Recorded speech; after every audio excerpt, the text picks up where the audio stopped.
Ya pueden compartir pantalla, chicos.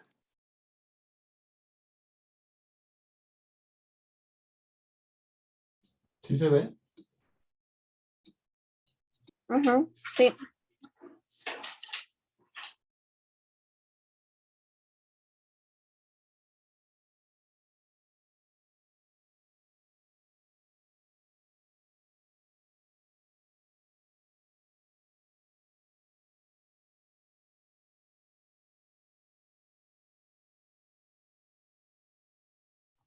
¿Comenzamos, doctora, o nos esperamos otro ratito?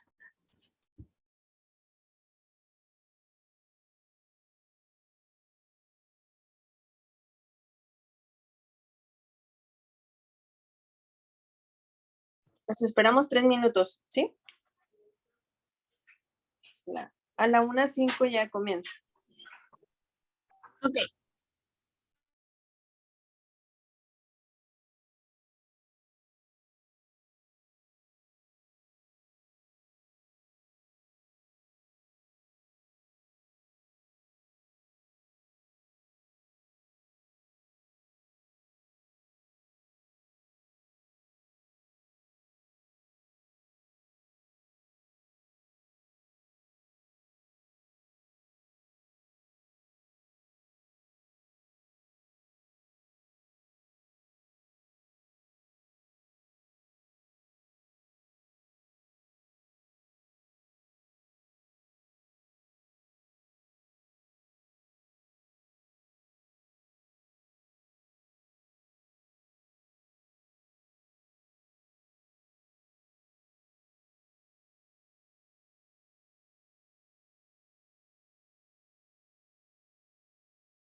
¿Quién quieres grabar ahora? ¿Mande?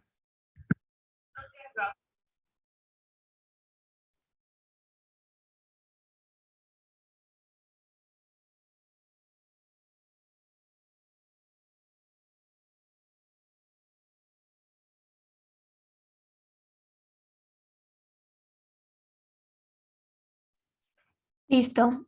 Pues buenas tardes, compañeros. Nosotros somos el equipo 5 y hoy vamos a hablar de enfermedades extraintestinales como son toxoplasmosis, dengue y paludismo. La que sigue, por favor. Ok, estos van a ser los temas que vamos a abarcar de forma general. Cada esta enfermedad pues va a tener sus puntos, ¿no? Vamos a hablar los objetivos generales, toxoplasmosis, dengue, paludismo, nuestras conclusiones y pues al último tenemos nuestras referencias por si alguien tiene alguna duda o quiere checarlo posteriormente. Ok, como objetivos generales, pues tenemos primero que vamos a definir los conceptos de toxoplasmosis, dengue y paludismo, conocer las generalidades básicas de estas patologías basado en la epidemiología de cada una de ellas, su agente causal y la prevención. También vamos a analizar el proceso fisiopatológico y el ciclo biológico de cada una de ellas. Vamos a identificar los principales métodos diagnósticos y como tal, pues su tratamiento, dependiendo de cada una. La que sigue, Max, por favor. Bueno, primero vamos a comenzar con toxoplasmosis. Por favor, la que sigue. La cual, pues esta va a ser clasificada como una zoonosis parasitaria que va a estar causada como tal por Toxoplasma gondii, que este va a ser un organismo unicelular y solo se va a reproducir dentro de las células nucleadas. Por eso es que se llama intracelular. Y pues esta infección va a ser más frecuente en el ser humano y va a estar causada por, como tal, el Toxoplasma gondii. Y pues tiene tres principales puntos de importancia clínica, los cuales van a hacer que va a ser causa relativamente frecuente en una Afección linfática ganglionar puede provocar la infección grave en pacientes inmunodeprimidos y que puede llegar a ser uno de los agentes responsables en una infección congénita o grave pues en el recién nacido. La que sigue, Max, por favor. Ahora bien, epidemiológicamente hablando, la seroprevalencia que va a presentar esta enfermedad, y con seroprevalencia me refiero principalmente al aquel porcentaje de la población que va a presentar anticuerpos para algún tipo de microorganismo. En este caso, pues como estamos hablando de Toxoplasma gondii, va a ser aquel porcentaje de la población que va a presentar anticuerpos para Toxoplasma gondii. Y ahora algo muy importante, para que exista una seroprevalencia, pues vamos a tener dos factores, seroprevalencia para Toxoplasma gondii, vamos a tener dos factores muy importantes, que va a ser tanto la localización como la edad. Y la literatura y las referencias nos mencionan que principalmente en países como lo son Centroamérica, Francia y Turquía, van a tener una mayor seroprevalencia, ya que son de climas cálidos, de climas húmedos, muy importantes para la prevalencia pues, de este microorganismo. Y en Estados Unidos algo muy importante es que se va a localizar principalmente en grupos de 10 a 19 años de un 5 a 30% y mayor a 50 años de un 10 al 67% principalmente.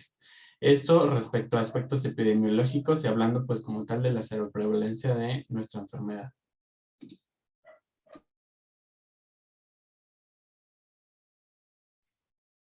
Ok, y bueno, como es su etiología, pues este parásito va a tener tres formas principales. La primera van a ser oquistes, que estos van a contener esporozoitos, van a ser como tal excretados en las heces. Como características generales, pues estas van a medir de 10 por 12 micrómetros aproximadamente, tienen forma ovoide y estos esporozoitos van a ser, en sí es una etapa del ciclo de vida del parásito y este va a infectar va a infectar a los nuevos huéspedes, es decir, estos esporozoitos van a formar algo que se llama la esporogonia, lo cual se va a dar por una división múltiple de la espora y esto es lo que nos va a dar origen al esporozoito. Y bueno, también como característica, pues durante la infección, en sí, como habíamos dicho, los felinos van a excretar millones de oquistes que estos se van a dar en la materia fecal entre 7 a 21 días y el oquiste para que sea infeccioso es necesario que esporule o madure, o sea, es como lo que les decía de los esporozoitos. Entonces, cuando esporula, pues es cuando va a volverse infeccioso. Y esto se va a dar pues después de ser excretado en el medio ambiente. Y aquí les puse pues dos figuritas más o menos de cómo se ve. El inciso A es ya cuando está esporulado, si ven se está dividiendo. Y el inciso B pues solamente va a ser como tal cuando se excreta, ¿no? Y bueno, la que sigue, Max, por favor. Después vamos a tener a los taquizoitos, que estos van a medir de 2 a 4 micrómetros de ancho y de 4 a 8 de largo.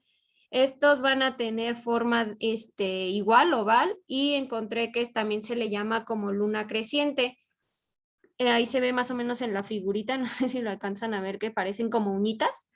Esa va a ser la forma característica. Estos pues tienen la capacidad de infectar a todas las células nucleadas y se van a dar diseminando más taquizoitos por la vía sanguínea y es ahí cuando se van a infectar los demás tejidos, como puede ser en el sistema nervioso central, en ojo, en corazón y en placenta, cuando es congénito. Y en este taquizoito pues va a ser va a inducir una respuesta inflamatoria y la destrucción de estos tejidos, los cuales nos van a dar las manifestaciones clínicas de la enfermedad.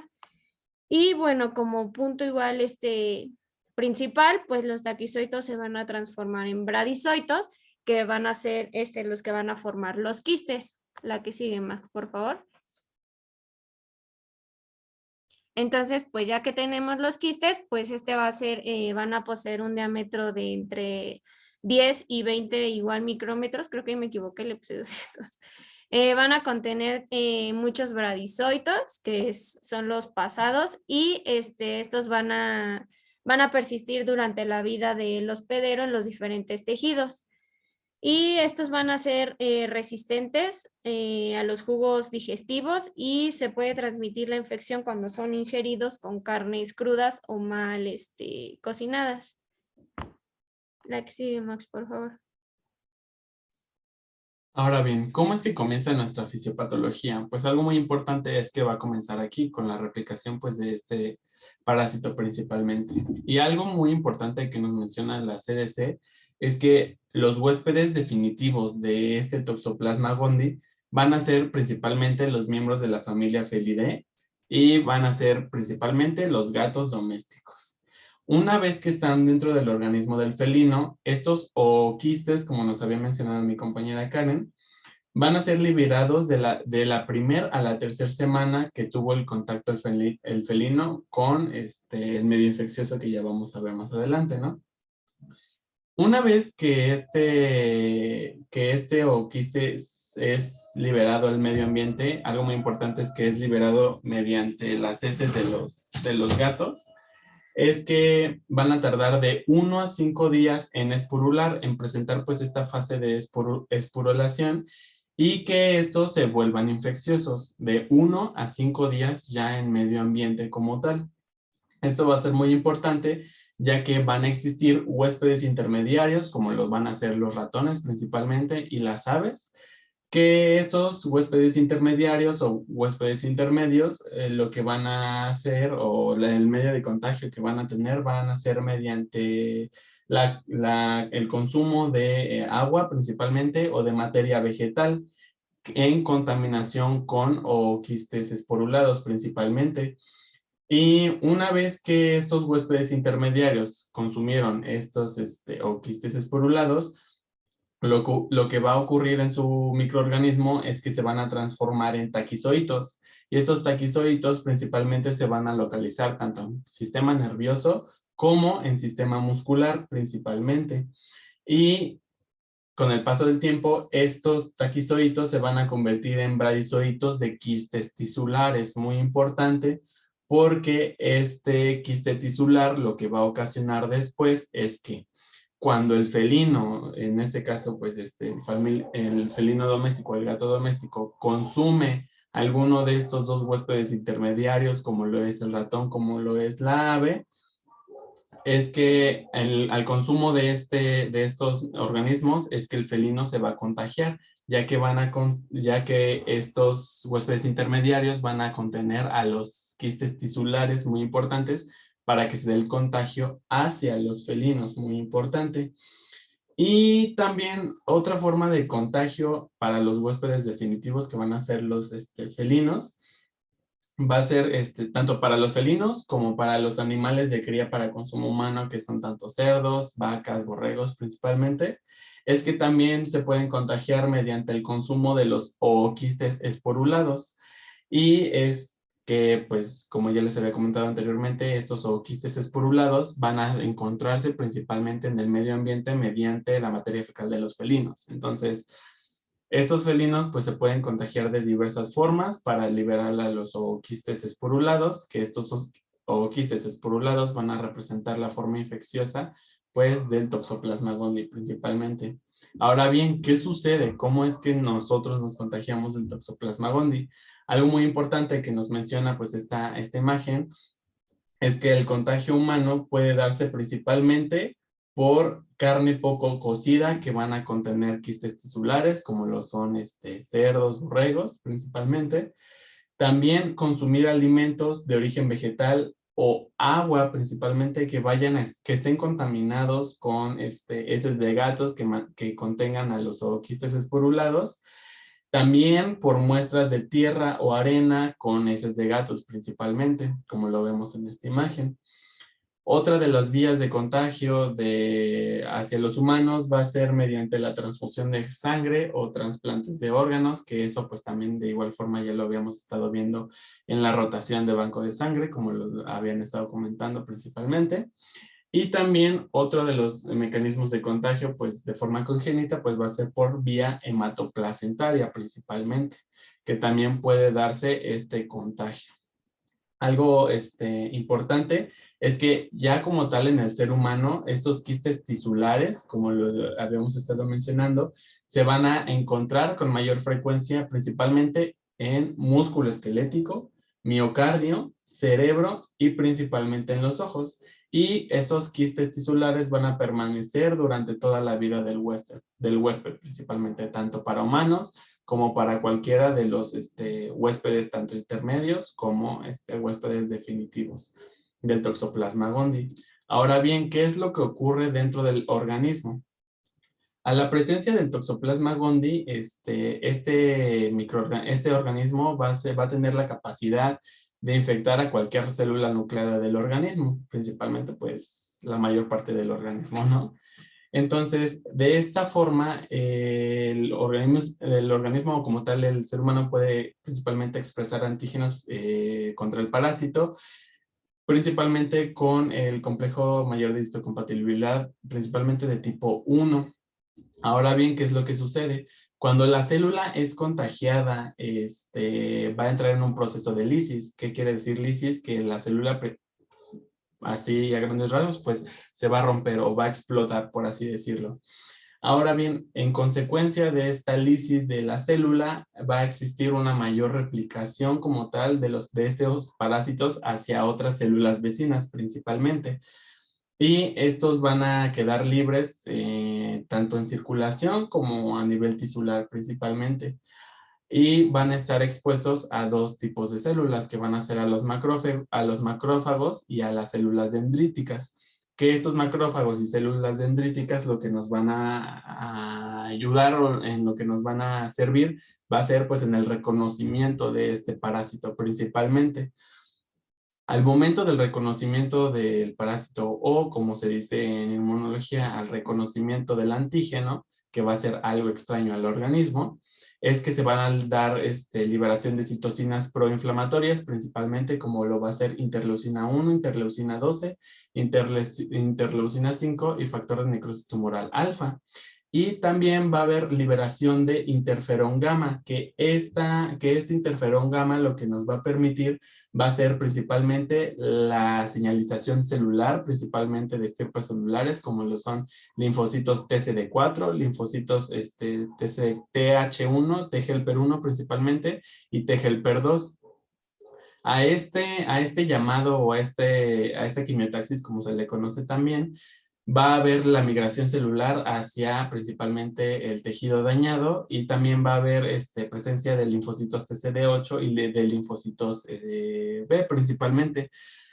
Lo que nos va a permitir la migración celular y este reconocimiento de antígenos va a ser la mediación o va a ser principalmente la presencia de los anticuerpos para la formación posteriormente del quiste tisular, ya que una vez que le existe toda esta migración de las estirpes celulares hacia el tejido dañado, es que una vez que el Toxoplasma gondii se localiza en los tejidos, principalmente como ya les había mencionado, que son músculo esquelético, sistema nervioso central y principalmente el tejido óptico como son los ojos, van a encapsular principalmente a esta infección. Lo que van a generar en el organismo pues van a ser estos quistes tisulares, como ya lo habíamos estado mencionando anteriormente, y también lo que va a generar pues tanto linfocitos TCD8 como células natural killer va a ser la producción de enzimas citolíticas, que estas enzimas citolíticas lo que van a generar en la célula pues contagiada principalmente, independientemente de la estirpe que sea, va a ser pues la formación o el encapsulamiento de toda esta inflamación, lo que nos va a generar pues la formación de estos quistes tisulares que nos van a estar pues generando las principales manifestaciones clínicas de la enfermedad. Entonces no sé si hay alguna duda, algún comentario, si no pasaríamos con lo siguiente. Pero principalmente va a ser el mecanismo por el cual nosotros vamos a contagiarnos y el mecanismo por el cual nosotros vamos a generar pues la formación de estos quistes tisulares de Toxoplasma gondii. ¿Tienen dudas? Ninguna, Doc. No. Ok, muy bien. Ok, bueno, y ahora del cuadro clínico, como se los había dicho a un principio, pues puede ser congénito en pacientes inmunocompetentes y en pacientes inmunodeprimidos. Bueno, en la toxoplasmosis congénita, pues esta infección solamente se va a dar en el 5% de las gestantes que presentan los síntomas en una infección aguda.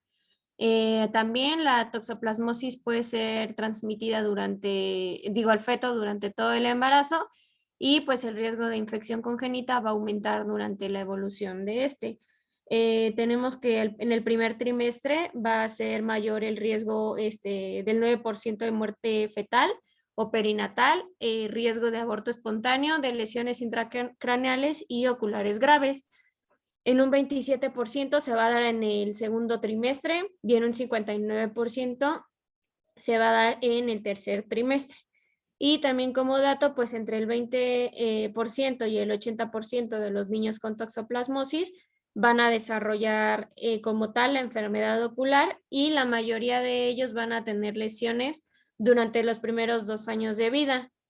Hay algo que se da igual en la infección que se llama la retinitis, perdón. También va a haber algunas otras lesiones que como con frecuencia pueden ser las calcificaciones intracraneales, convulsiones, hay también la complicación de un retraso psicomotor y mental y alteraciones del volumen craneal. La que sigue, Max, por favor.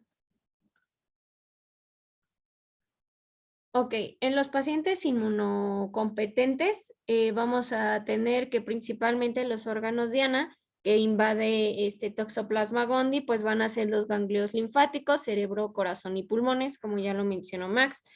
Y pues es más frecuente la adenopatía cervical y o más bien occipital, que habitualmente se da por tamaño de 0.5 a 3 centímetros. También se puede dar en ganglios axilares, inguinales, retroperitoneales y mesentéricos. Y bueno, entre el 20 y 40% de los pacientes con una linfadenopatía van a presentar también cefalea, malestar general, fatiga y fiebre. Pero también en un número menor de pacientes se van a dar mialgias, dolor de garganta, dolor abdominal, meningoencefalitis y confusión. También existen ciertas complicaciones, pero son pocos frecuentes relacionadas a la infección con el toxoplasma en estos pacientes, los cuales pueden ser neumonía, miocarditis, encefalopatía, pericarditis y poliomiositis. Y bueno, estos signos y síntomas que acompañan esta infección, pues van a desaparecer después de varias semanas, pero lo único que persiste y lo que más se va a tratar va a ser la linfadenopatía. La que sigue, Max, por favor. Por último, en los pacientes inmunodeprimidos, pues aquí va a ser muy frecuente la reactivación de este parásito en pacientes infectados por VIH, los trasplantados, enfermos con enfermedad hematológica y los que son tratados con inmunodepresores. Esta toxoplasmosis pues es una infección frecuente, como igual ya lo habíamos mencionado, en el sistema nervioso central, igual en los pacientes infectados por VIH. Existen las manifestaciones neurológicas en estos pacientes, las cuales van a predominar, pero van a depender de la topografía de las lesiones, las cuales se pueden localizar en el parénquima cerebral, en los ganglios basales, cerebelo o el tronco encefálico. Estas manifestaciones, pues más frecuentemente se van a dar y va a ser cefalea, la fiebre, déficit focales, convulsiones, confusión mental y ataxias. Y pueden encontrarse también déficits en los pares craneales, hay alteraciones visuales, dislalia, alteraciones del comportamiento y presencia de movimientos involuntarios. Y la que sigue, Max, por favor. Ahora bien, ¿cómo se da el diagnóstico para Toxoplasma gondii? Principalmente el diagnóstico va a ser mediante serología con la detección de IgG e IgM principalmente. Y también principalmente en la enfermedad congénita, como lo es el contagio por vía hematoplacentaria de la madre al feto, va a ser principalmente, el diagnóstico se va a realizar principalmente mediante PCR en apoyo con el líquido amniótico. Y ahora bien, lo que nos menciona principalmente para la interpretación de estas pruebas serológicas para Toxoplasma gondii, principalmente vámonos tanto con IgG y con IgM principalmente. Si el resultado es negativo, pues nos va a indicar que no va a existir la evidencia de alguna infección o de la existencia de los quistes tisulares, principalmente es la detección. Ahora bien, si los resultados de IgG es negativo, pero de IgM es dudoso, posiblemente exista una infección en estadios tempranos o exista un falso positivo para IgM principalmente. Ahora bien, si el resultado para IgG es negativo, pero para IgM es positivo, posiblemente exista una infección aguda o exista un falso positivo para IgM, como lo resultó en el estadio anterior. Para IgG dudoso e IgM negativo va a ser el diagnóstico que nos va a permitir dar esta prueba serológica, va a ser que es una infección crónica indeterminada principalmente, y con indeterminado quiere decir que no está bien señalizado si es para toxoplasma o algún tipo de organismo principalmente. De igual forma, si IgG e IgM el resultado es dudoso, pues va a ser una infección crónica pero indeterminada. Ahora bien, si el resultado para IgG e IgM, el resultado de IgG es dudoso, pero IgM es positivo, posiblemente exista una infección temprana o un estadio agudo para Toxoplasma gondii. Y para el resultado de IgG positivo, pero de IgM negativo, va a existir una infección principalmente mayor a 6 meses de existencia de Toxoplasma gondii en el organismo. Y para IgG e IgM, para un IgG positivo y un IgG dudoso, un IgM, perdón, dudoso, posiblemente exista una infección mayor a 1 año o sea un resultado falso positivo para IgM. Y ahora bien, pues ya como tal el diagnóstico definitivo, que va a ser el diagnóstico mediante IgG positivo e IgM positivo. Sí, posiblemente exista una infección reciente durante los últimos 12 meses o sea un resultado falso positivo para IgM. Y algo muy importante es lo que les había mencionado, que la prevalencia de los quistes tisulares en el huésped van a ser durante toda su vida principalmente. Entonces, lo que nos va a indicar la infección o no, pues va a ser los datos serológicos mediante IgG e IgM, que van a ser inmunoglobulinas muy importantes pues para el diagnóstico de esta enfermedad. Principalmente nos menciona la literatura. Y va a ser el diagnóstico definitivo que nosotros vamos a encontrar para Toxoplasma gondii.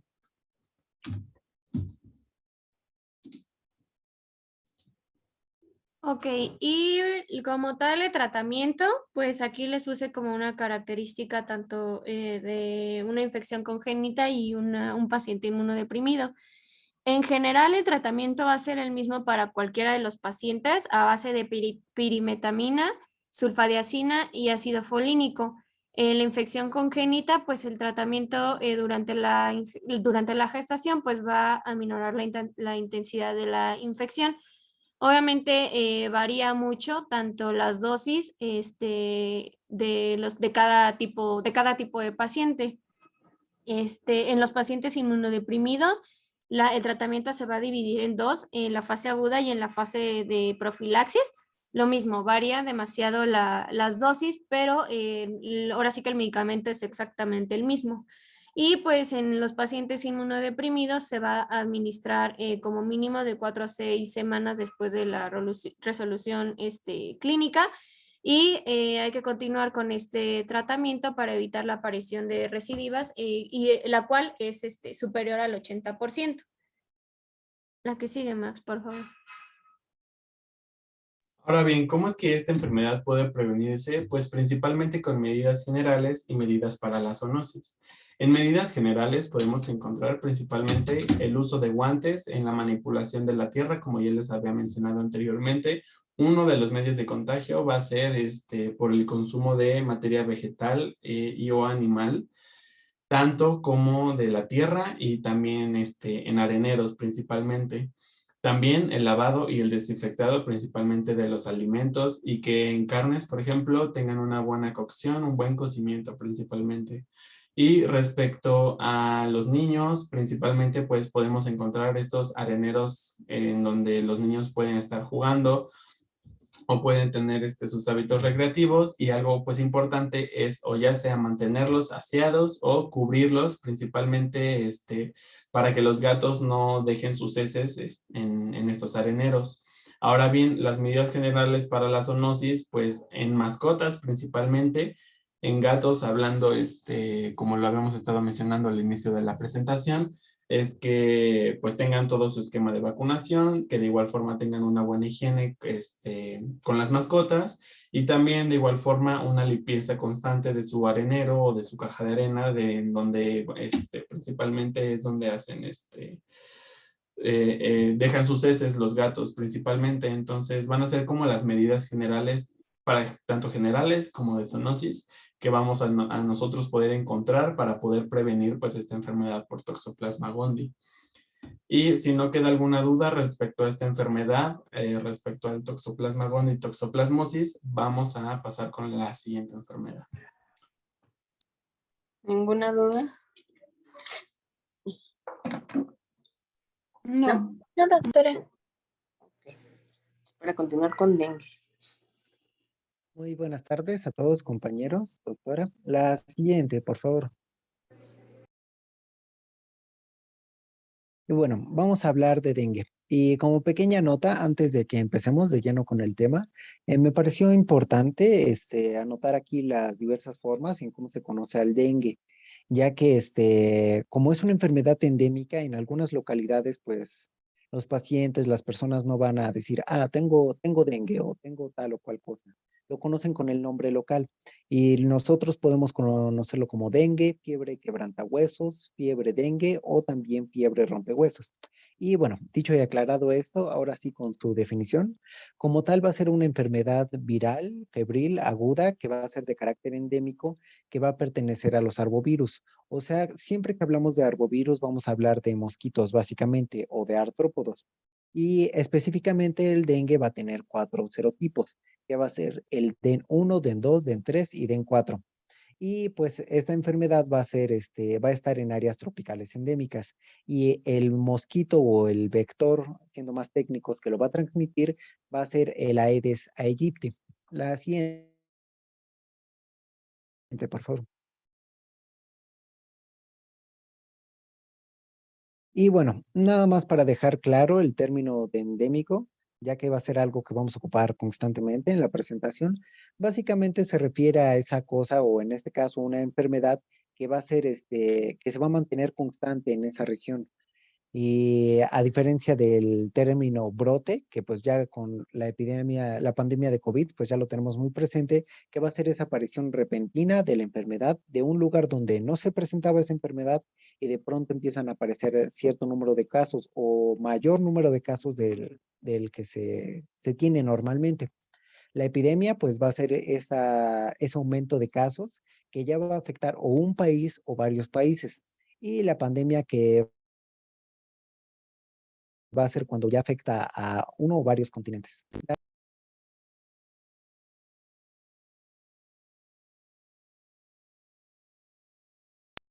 Y bueno, ahora hablando de su etiología. Va a haber 3 cosas importantes aquí que debemos destacar. El agente, que es el virus como tal, que su nombre es virus del dengue. El vector, que es esa cosa, o en este caso el mosquito, que va a transmitir la enfermedad, que es el Aedes aegypti, como ya les decía. Y el huésped, que son los mamíferos, que en este caso, pues, vamos a ser nosotros, ¿no? Y bueno, referente a sus serotipos, como ya les mencionaba, serológicamente va a tener 4, el DEN1, DEN2, DEN3 y DEN4. Estructuralmente son muy parecidos, de hecho se dice que son hasta un 70% parecidos. Y siendo un poco más específicos, se dice que el DEN1 y el 3 son sumamente parecidos, mientras que el 2 y el 4 son más parecidos entre ellos y se alejan del 1 y el 3. Y bueno, estos serotipos tienen diferencias en su origen evolutivo, pero algo que podemos destacar o algo que tienen todos es de que cualquiera de ellos puede dar una forma grave de la enfermedad. Sin embargo, se ha descrito que ha habido más casos que los serotipos 2 y 3 tienen mayor cantidad de casos graves y de pacientes fallecidos. Bueno, esto nada más para tenerlo en cuenta. Y ahora, referente a su genoma viral, van a codificar proteínas estructurales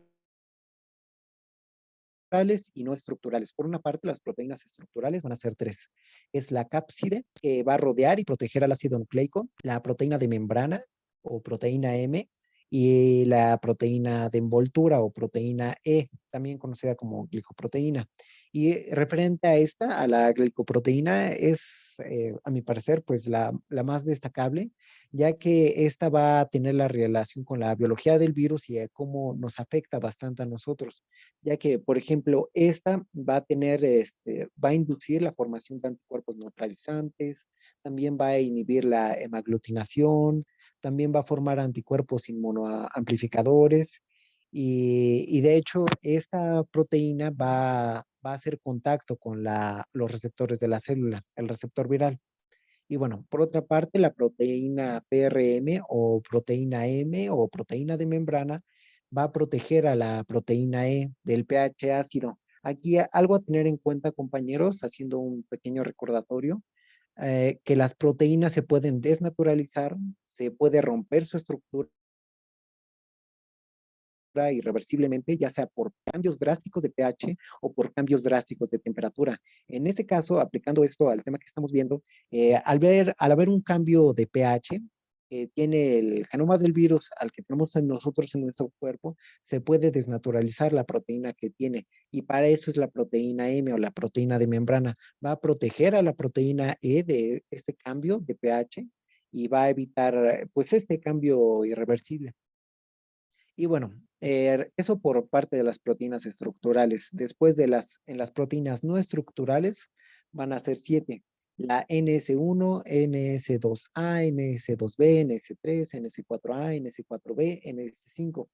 Y bueno, nada más destacando la NS1, que de hecho esta nos va a ayudar al diagnóstico en una prueba que ahorita ya veremos, pero esta proteína NS1 va a participar en la maduración viral. Por otra parte, la proteína NS3 va a tener función de helicasa y proteasa, y la proteína NS5 va a tener una función de polimerasa del virus. Y bueno, la siguiente, por favor.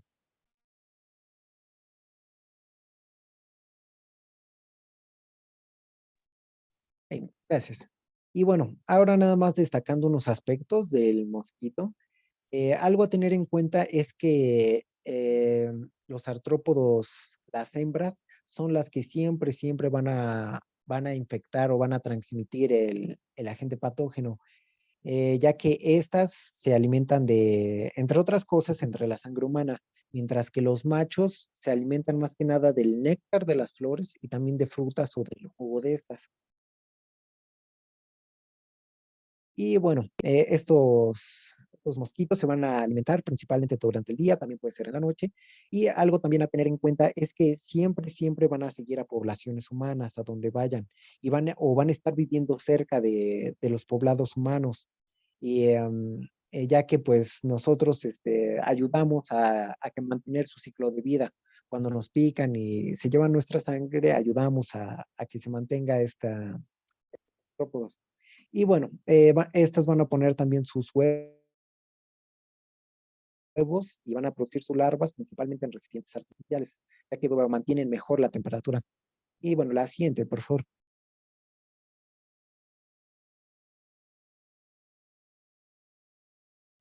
Ahora, referente a su clasificación, tiene varias clasificaciones. Esta que están viendo aquí es una que da la OMS en el 2009 y que de hecho sus clasificaciones son principalmente con síntomas clínicos.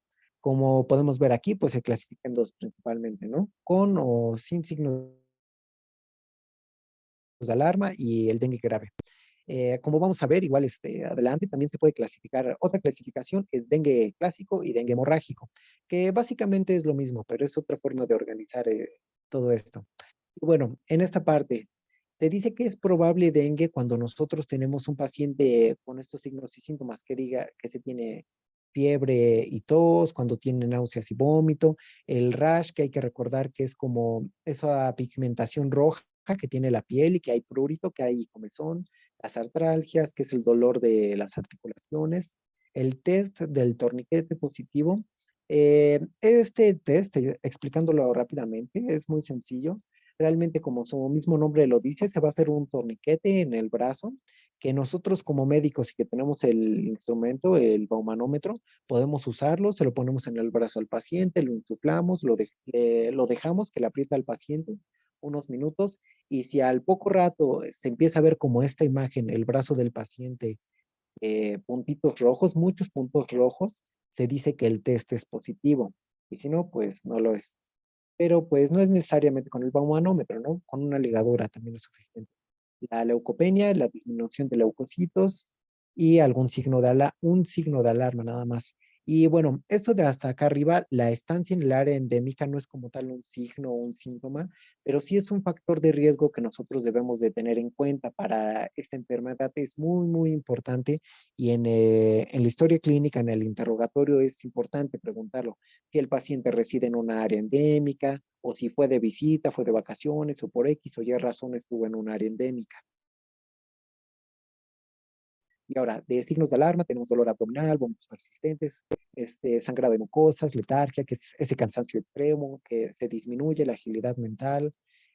Puede haber también, al contrario, agitación, puede haber hepatomegalia, puede haber aumento del hematocrito y descenso de plaquetas, por una parte. Y bueno, por otra parte, en el dengue grave se va a clasificar en tres. Aquí se me cortó la imagen, pero el tercero básicamente es falla orgánica, es el estadio más grave del dengue. Y bueno, el primero es cuando hay pérdida de plasma, que es cuando el paciente entra en shock y puede haber distrés respiratorio. La segunda parte sería cuando hay hemorragias, o que como les digo, también se dice dengue hemorrágico, que hay petaquias, equimosis, hemorragias, obviamente, digestivas específicamente, metrorragias y sangrado de mucosas. La siguiente, por favor.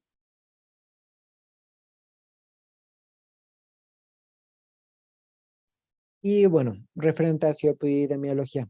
Y haciendo un pequeño paréntesis, esta enfermedad antes, hace aproximadamente unos 10, 15 años, hay muchos artículos que mencionan que fue la enfermedad viral más importante en su momento.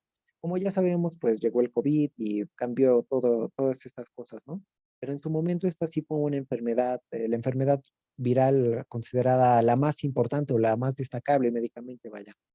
Y bueno, eh, a lo que voy con todo esto es de que ha cambiado de los últimos años para acá. De hecho, en América, hace unos 10, 15 años, se consideraba que se daba principalmente en adultos aquí en América, pero últimamente, de unos años para acá, se ha dado cuenta que no, que pues ya se presenta hasta cierto punto de manera pareja en todas las edades, que todavía hay predominancia en algunos grupos de edad, pero pues ya se presenta en todas parejo.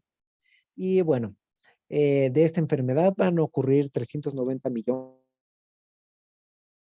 de infecciones virales al año. Esto según datos de la OMS, pero se estima que nada más el 25% de todas estas infecciones son detectadas por el sistema de salud.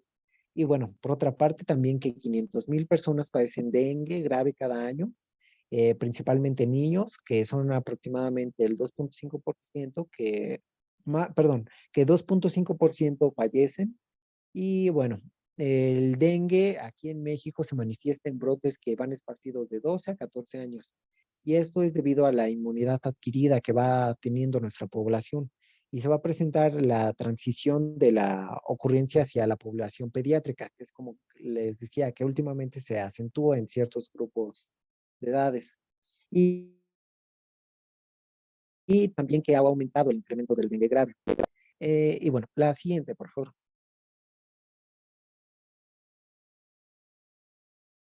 Aquí en esa, gracias. En esta diapositiva básicamente les pongo las estadísticas dadas por la Secretaría de Salud en 2020 de cómo se ha distribuido por edad. Como les digo, se puede presentar a cualquier edad. Sin embargo, por ejemplo, el dengue no grave se acentúa más en lo que es en adolescentes y en adultos jóvenes. Por decir algo, podemos decir que de 10 a 29 años es donde se tiene más presente, pero como les digo, en cualquier edad también. Y referente al dengue grave o dengue con signos de alarma, pasa lo mismo en cualquier edad, pero específicamente en niños de 5 o a adolescentes de 14 años está un poco más acentuado. La siguiente, por favor. Y bueno, esta imagen nada más la puse para ejemplificar, para que nos demos una idea de mundialmente cómo está esto, cómo estuvo esto en 2010. Si nos damos cuenta, abarca los trópicos, el trópico de Cáncer, hay que recordar que pasa por Baja California, el trópico de Capricornio, que pasa por Argentina, Brasil, y en América, específicamente, obviamente. Y toda esta zona de América la abarca, pero en otros continentes, por ejemplo, África, Oceanía, no está tan acentuado realmente siguiendo este patrón, digamos, entre los dos trópicos. Sí también se presenta, pero en algunos lugares en específico. En Asia sí se presenta principalmente en la India y bueno, en países aledaños. La siguiente, por favor.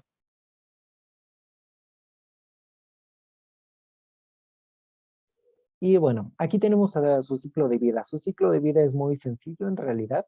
Siguiendo este esquema, vamos a tener a la hembra ya en su forma adulta, que también se le dice que está en etapa aérea, y esta va a dejar sus huevecillos en estancamientos de agua, em, en botes con agua, cubetas o llantas, o algún lugar que tenga la suficiente humedad y el agua para que se puedan proliferar sus huevecillos. Después va a estar este huevo, que va a ser la etapa acuática. Después vamos a tener a la larva, que va a estar en esta etapa acuática, pero también se dice que es una etapa inactiva, que está la larva nada más esperando a cambiar morfológicamente. Y cuando ya lleva a cabo este cambio morfológico, se dice que es una pupa. Por decirlo de una manera un tanto general, podemos decir que es la larva ya en su forma activa que ya llevó a cabo ese cambio morfológico. Y ya cuando esta pupa termina de madurar, pues ya se vuelve un mosquito adulto. Esta etapa va a tardar, aquí este esquema dice 7 días, pero puede tardar mínimo 3 días y máximo 15 días. Es por eso que se dice que es un promedio de 7 a 8 días, pero puede variar. Y bueno, como les decía, estos mosquitos se crían en recipientes con agua alrededor del hogar, van a poner sus huevecillos en las paredes de estos envases y ya cuando el huevo toca el agua, ya es cuando nacen o cuando ya el huevecillo ya está sumergido en el agua. Y bueno, el mosquito puede poner varias veces huevos a lo largo del día y es por eso que se pueden dar docenas de estos. Y como les decía, el ciclo de vida puede ser aproximadamente de 7 a 8 días. Y estos mosquitos van a reposar usualmente dentro de las casas, closets, muebles y cortinas principalmente. Y como les decía, las hembras son las que pican. La siguiente, por favor.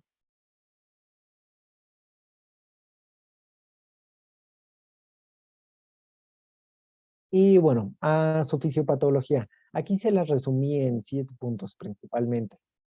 Para empezar, tenemos que la proteína E, o como les decía, la glucoproteína E, va a interactuar con proteínas y proteoglucanos que se encuentran en la membrana celular. Por ejemplo, en este esquema tenemos al heparansulfato, que es uno con los que interactúa. Son varios. También podemos mencionar al DS-Zinc, al H5P70, al H5P90. Y bueno, estos proteoglucanos también van a favorecer la relación con la proteína E, ya que estos tienen una carga negativa que favorece el acercamiento de la partícula viral. De hecho, también, aquí en el esquema no viene, pero hay un receptor que se llama LAMR1, LAM1, que interactúa específicamente con la proteína E, y esto se los menciono porque este es el que va a promover la endocitosis, entre otros receptores, pero este principalmente. Y bueno, como les decía, no es solo un receptor, son varios. Por mencionar otro, está el ICAM3.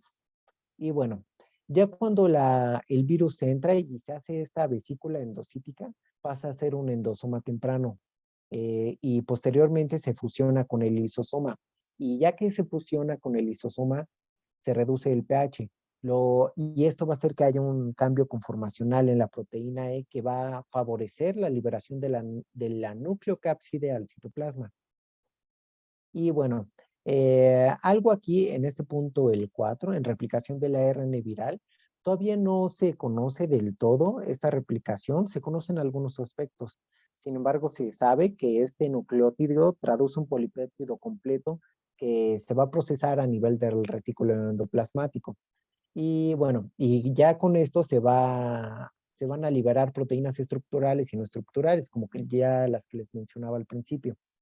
Y bueno, ya después se da un proceso de maduración en el aparato de Golgi y el virus es liberado por medio de exocitosis. Y ya al final la proteína E adquiere su conformación final que le ayuda el pH que les mencionaba, este pH favorecedor para el virus, y ya así puede ser reconocida por nuevas células. La siguiente, por favor. Y bueno, nada más les pongo este esquema para relacionar la fisiopatología con un poco con la clínica. Básicamente el dengue va a afectar a varios órganos, va a afectar al hígado, a la médula ósea, va a afectar a células como el macrófago, a las células endoteliales. Y por ejemplo, de estas dos células endoteliales y macrófago va a generar una apoptosis y va a generar una disfunción endotelial y esto clínicamente nosotros lo vemos como las hemorragias que les mencionaba. Por otra parte, el hecho de que afecte como tal al hepatocito, pues va a hacer esta necrosis y esto nos va a generar la hepatomegalia. Y bueno, con algo que se me pasaba, referente al macrófago, se van a liberar citocinas. Ay, se dejó de compartir. Pero bueno, como les decía, se van a liberar citocinas. Entre las más destacables es la, la 1, la 18 y la 6 y el interferón gamma principalmente. Son los que nos van a dar todo esto, que nos van a dar los trastornos de la coagulación. La siguiente, por favor.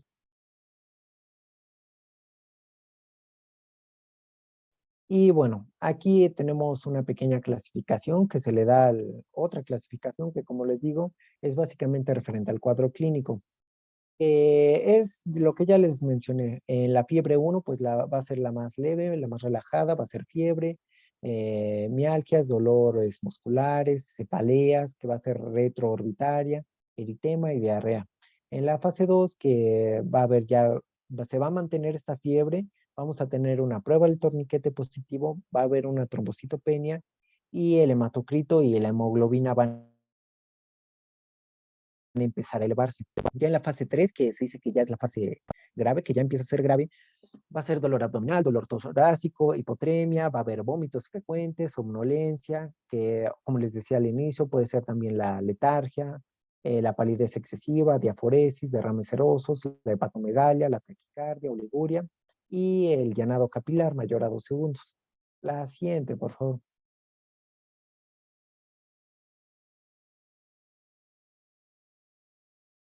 Ahora, referente al diagnóstico, la clínica, el interrogatorio, la exploración física, todo esto que ya vimos nos va a ayudar bastante, pero para poder confirmar este diagnóstico presuntivo debemos de hacer dos pruebas principalmente. La MAC ELISA o ELISA es una que nos va a ayudar bastante. Esta prueba del dengue se usa para la detección cualitativa de anticuerpos IgM, específicamente contra el virus del dengue, y básicamente se basa en la captación de anticuerpos IgM humanos que se usa en un pocillo, por así decirlo. Se ponen anticuerpos contra la IgM humana y a esto se le añade el antígeno específico del virus. Y bueno, si estos antígenos se usan para este ensayo que se derivan de la proteína de la envoltura del virus. Y la detección de NS1, que como les mencionaba, es una proteína no estructural del virus, del genoma viral. En esta prueba, pues como su mismo nombre lo dice, se va a detectar la NS1 del dengue, que cuando una persona está infectada se va a secretar en la sangre durante la infección. Y bueno, esta prueba ha sido elaborada para ser usada en el suero y en la mayoría de estas pruebas se usan anticuerpos sintéticos para detectar esta proteína NS1. Y bueno, nada más para ayudarnos al diagnóstico, la biometría hemática, que realmente no nos va a dar el diagnóstico como tal, pero sí nos puede orientar. Como les digo, las plaquetas van a disminuir, van a ser menos de 100.000 por milímetro cúbico, y el hematocrito que va a aumentar a más de 20%. La siguiente, por favor.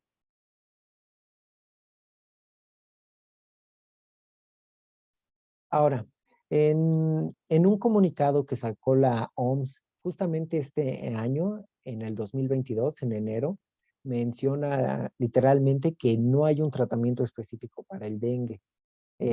Los pacientes deben guardar reposo, deben mantenerse hidratados y deben buscar asesoramiento médico, pero nada más para contrarrestar la sintomatología, ya que, como les digo, como tal no hay un tratamiento. Y bueno, para contrarrestar todos estos dolores musculares, las artralgias, la fiebre, la OMS lo que más recomienda, el medicamento de elección es el paracetamol, que se recomienda que siempre sea este y que nunca se usen antiinflamatorios no esteroideos, dígase ibuprofeno, aspirina, ya que estos AINES tienen un efecto anticoagulante. Y pues este es, como ya vimos en toda la presentación, es una enfermedad con riesgo de hemorragias, así que esto nos puede empeorar el pronóstico. Así que es algo a tener muy en cuenta. La siguiente, por favor.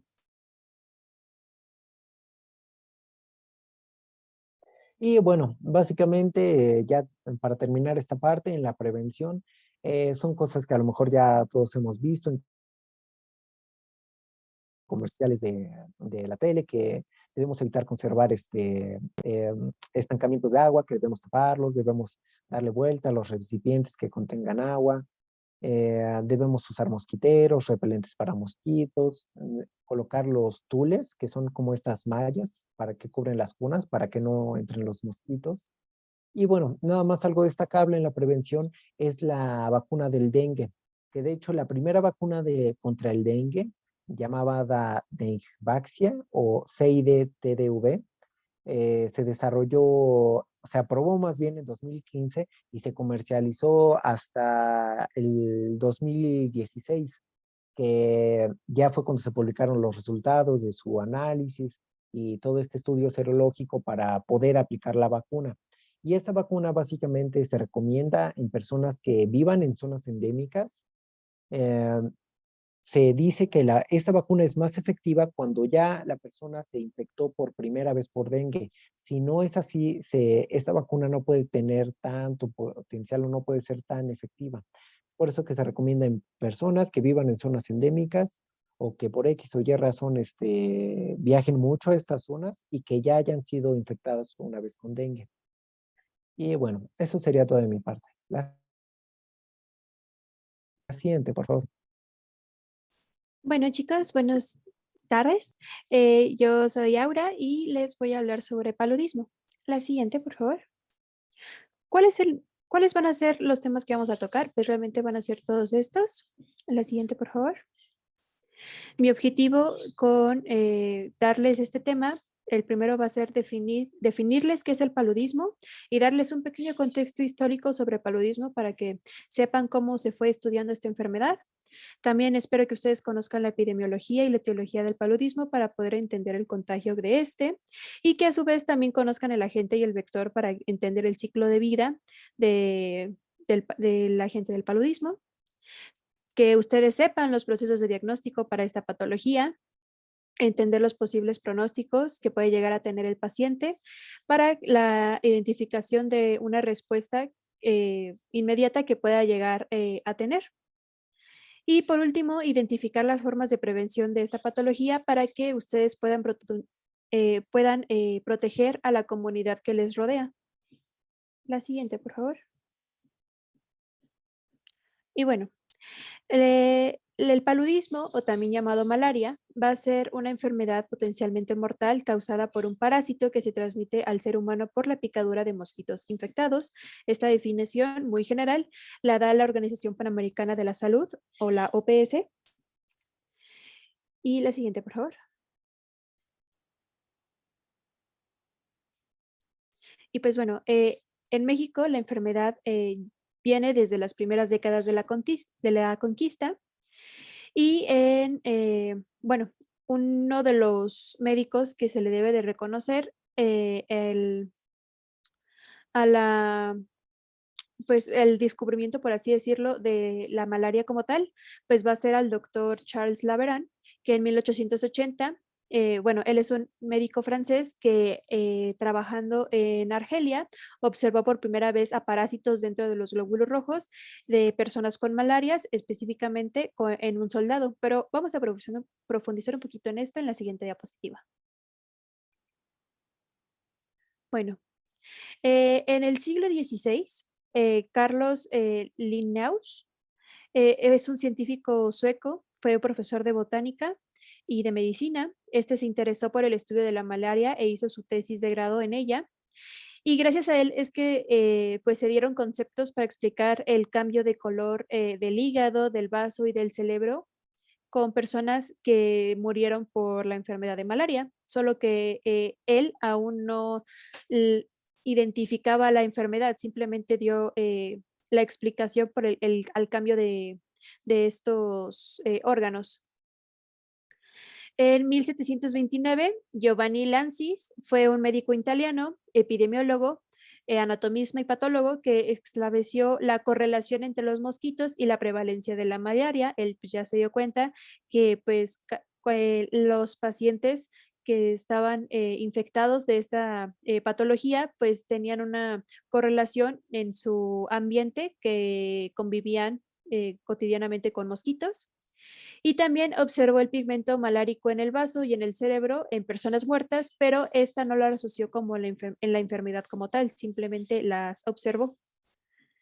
En 1847, Meckel y Bichot fueron los primeros patólogos en encontrar la enfermedad dentro de las células de los órganos afectados.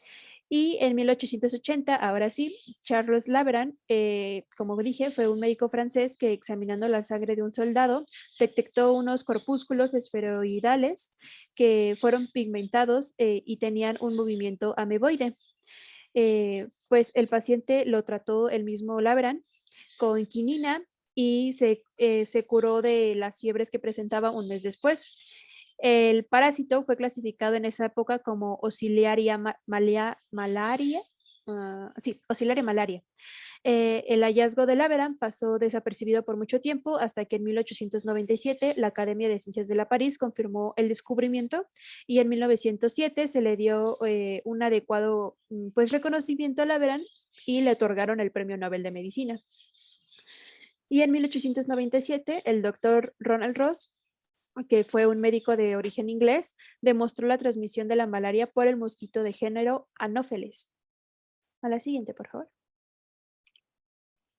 Bueno, vamos a hablar ahora sobre la epidemiología de esta patología. Y bueno, la Organización Mundial de la Salud, la OMS inició una campaña de erradicación nacional del paludismo y esta campaña inició en mayo de 1955 y tenía pues planes contra el paludismo que requerían como objetivo primordial el averiguar los métodos prácticos cuyos gastos pues realmente lo podían sufragar cualquiera de los estados que estuviesen afectados.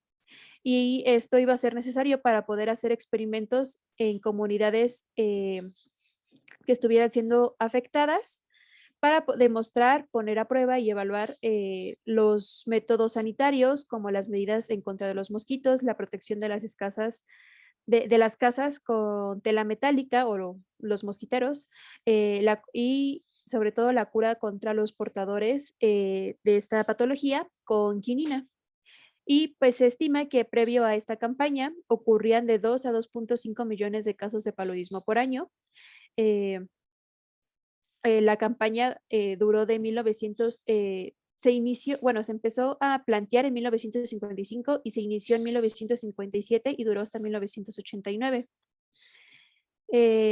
Antes de esta campaña, una de cada 6 personas había un caso por cada 6 personas en áreas afectadas. En el 2015 llegó a haber 212 millones de casos de malaria, causando a cerca de 429,000 muertes, y muchos de ellos eran niños africanos. En México y Sudamérica se considera que 132 millones de personas viven en áreas de riesgo de contraer malaria. Y pues bueno, la OPS nos da algunas gráficas conforme a los contagios por malaria, y en este caso yo les traigo un esquema que habla sobre el número de muertes por malaria en los diversos países de México y Sudamérica. Y podemos ver que realmente el más alto es en Venezuela, de 280 casos. Realmente México presenta una muerte por malaria. Y pues bueno, la mayoría de las muertes involucran a niños menores de 5 años. Si quieren interactuar un poco más con estos datos, aquí les dejo un código QR que pues de igual forma los va a direccionar a un mapa interactivo de la OPS, en donde ustedes pueden tener estadísticas epidemiológicas de enfermedades transmitidas por vectores en América Latina, no solamente de paludismo, también hay de dengue y muchos más. Siguiente, por favor. Bueno, en México, las áreas de mayor transmisión van a ser Chihuahua, Durango, Sinaloa, Nayarit, Jalisco, Oaxaca, Chiapas, Tabasco y Quintana Roo. Y pues realmente van a existir varios tipos de malaria, pero solo 5 van a afectar al ser humano, y los más frecuentes van a ser el Plasmodium falciparum y el Plasmodium vivax. Y la más mortal va a ser la malaria por Plasmodium falciparum. Y datos interesantes que les traigo es que el 25 de abril es el Día Mundial del Paludismo, y el mosquito Anófeles suele picar por la tarde y al amanecer. La siguiente, por favor. Bueno, realmente existen 175 especies del Plasmodium, pero la mayoría va a infectar a animales. Como ya dije, solamente 5 van a infectar a los humanos, pero bueno. Los parásitos causantes de la malaria van a ser esporozoarios del orden Eucocida, ¿sí?, de la familia de Plasmodidae, de género Plasmodium. Diferentes especies parasitan al hombre y diversos a los animales. Las que mayormente, como ya dijimos, que van a afectar al hombre, pues van a ser el Vivax y Falciparum. Y existen otras 2 especies que van a tener una importancia regional, que son Maliare y Ovale. Y actualmente se acepta una 5ª especie que produce malaria en el humano, y esta no va a proceder de mosquitos, de monos, y esta va a ser la Plasmodium knowlesi. Los parásitos van a adoptar diferentes formas tanto en el paciente como en el mosquito, y morfológicamente se van a distinguir en los eritrocitos en formas de trofozoitos, esquizonontes, merozoitos y gametocitos, que pues ahorita los vamos a ver un poquito más. En el vector se van a encontrar de forma sexuada, y luego los parásitos que infectan al hombre van a llamar esporozoitos, y en la sangre se van a producir los merozoitos. Ahorita vamos a profundizar un poquito en esto, pero vamos a irlos introduciendo poco a poco. Y bueno, como ya mencionamos, morfológicamente se pueden diferenciar las especies de Plasmodium cuando se observan preparaciones de sangre coloreadas que muestran las diferentes formas de las 4 especies principales, que serían de Vivax a Ovale, porque de Knowlesi apenas está aceptando como tal que infecta al ser humano, entonces no hay mucha información. Pero bueno, vamos a ver las que más afectan al ser humano de manera morfológica. A su izquierda van a ver el Plasmodium vivax. La imagen, si me puedes hacer favor, Max, de ir señalando. La A, gracias. La A va a ser el trofozoito en el anillo. La B va a ser el trofozoito en el allino y esta va a contener granulaciones de Schnupfer en el eritrocito. La C va a ser trofozoitos en crecimiento y granulaciones. La D van a ser trofozoitos en el anillo del eritrocito que va a estar deformado y con granulaciones. La E es el trofozoito maduro con cromatina grande, con granulaciones de Schnupfer y en el eritrocito y pigmentos maláricos en el parásito. Luego, en la F van a haber esquizontes jóvenes con 2 cromatinas y granulaciones. Ahí creo que se pueden ver las cromatinas, que son los puntitos rojos, exactamente esos. Y bueno, la G, H y la I van a ser esquizontes en distintas etapas de maduración. Y estas van a presentar el pigmento malárico, que pues van a ser el rojito que ven ahí. La J va a ser el esquizonte maduro con merocitos y pigmento malárico en el centro. La K va a ser el microgametocito en cromatina difusa y pigmento malárico. Y la L va a ser el macrogametocito en cromatina concentrada y pigmento malárico. Eso va a ser conforme el Plasmodium vivax. Ahorita vamos a explicar un poquito más cómo es que se transforma a micromegocito y cuál es la diferencia entre micro y macrogametocito, pero eso va a ser en la siguiente diapositiva, tranquilos. Bueno, no en la siguiente, en un ratito. El Plasmodium falciparum, en la parte, en la A, vamos a ver al trofozoito pequeño en anillo. En la B, vamos a ver al multiparasitismo por trofozoitos y en algunos casos van a tener 2 cromatinas, como se puede ver en el tercero que está como en medio. Ahí es en mero. Gracias. El C va a ser un trofozoito periférico. La imagen D, E y F van a ser trofozoitos más desarrollados en los capilares de los órganos. En la G y en la H van a ser esquizontes presentes en los capilares y estos van a tener un pigmento malárico. Y pues luego las 5 formas anteriores se van a encontrar de manera pues extraña. Bueno, rara vez se van a encontrar en la sangre que circulante. Y la I y la J van a ser macrogametocitos con pigmento malárico, mientras que la K y la L van a ser microgametocitos con pigmento malárico. A la siguiente, por favor. Bueno, ahí les dejé una tablita que pues les va a hablar de todas estas diferencias morfológicas de los diferentes Plasmodium en humanos en sangre periférica. Como les dije, pues realmente el Plasmodium knowlesi no va a estar tan estudiado ahorita porque apenas se está aceptando como un Plasmodium que está afectando al ser humano. La que sigue, por favor. Gracias. Bueno, existen 2 ciclos diferentes en la malaria. Bueno, uno se va a desarrollar en el mosquito y este se va a llamar ciclo esporongónico, en la cual va a haber una reproducción sexual y en el otro se va a efectuar en el hombre y esta va a ser una reproducción asexual y se va a llamar ciclo esquizogónico. Y pues bueno, de acuerdo a la definición de algunos huéspedes definitivos e intermediarios, se va a dar según el tipo de reproducción del parásito, si es sexual o asexual. Si en este tipo de Plasmodium el mosquito va a ser un huésped definitivo o el hombre va a ser un huésped intermediario. Pero bueno, el ciclo esporongónico se va a efectuar en las hembras del mosquito del género Anopheles.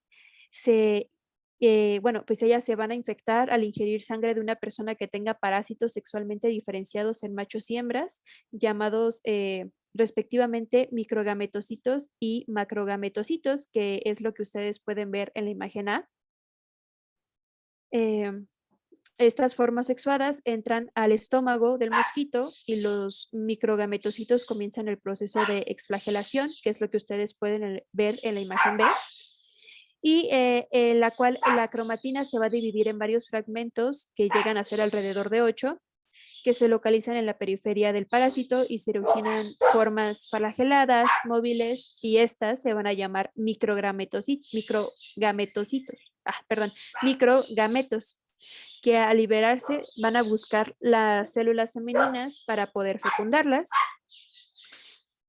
Y pues los macrogametocitos van a madurar por sí mismos y se van a transformar en macrogametos.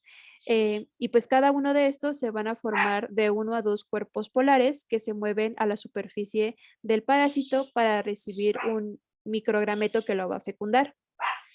Y pues así va a haber una fusión de sus cromatinas y van a conformar el huevo o el cigote, por así decirlo. Y perdón.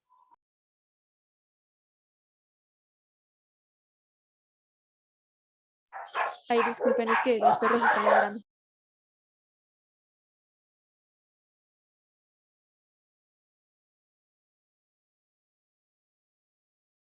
Hay una disculpa. Bueno, se va a formar el huevo o el cigote y este se va a transformar en una célula alargada y móvil de aproximadamente 20 micrómetros de longitud y esta se va a llamar ocinete, que es lo que ustedes pueden ver en la imagen C. Y esta lo que va a hacer es penetrar la pared del estómago del mosquito y se va a colocar entre las capas epiteliales y musculares del mosquito. Y ahí va a crecer en forma de oquiste, que es lo que ustedes pueden ver en la imagen D. Y pues, como pueden ver, es redondeado, va a llegar a su madurez cuando alcanza un tamaño aproximado de 50 micrómetros. En su interior ocurre la división del núcleo y el citoplasma para construir una gran cantidad de elementos filamentosos llamados esporozoitos, que es lo que ustedes pueden ver en la imagen E. Y pues en el momento en el que estalla el oquiste, se van a liberar todos estos esporozoitos y pues se dispersen por todo el cuerpo del mosquito y se van a colocar en la periferia, se van a colocar en las glándulas salivares de este mosquito, donde van a permanecer de manera inoculada cuando el mosquito muerda o pique al hombre. Y pues la duración de todo este ciclo en el mosquito va a variar entre 7 y 14 días, según, bueno, dependiendo de la especie del Plasmodium. Y pues algunos factores relacionados con el vector y el ambiente que pueden llegar a afectar esto, pues es la temperatura y la humedad. La siguiente, por favor.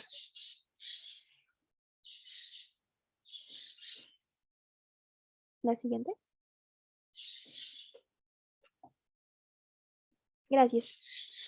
El otro ciclo, que como ya les mencioné, es el ciclo que se realiza ya en la afección que nos va a afectar a nosotros, pues ya cuando el mosquito nos picó, y ese va a ser el ciclo esquizogónico.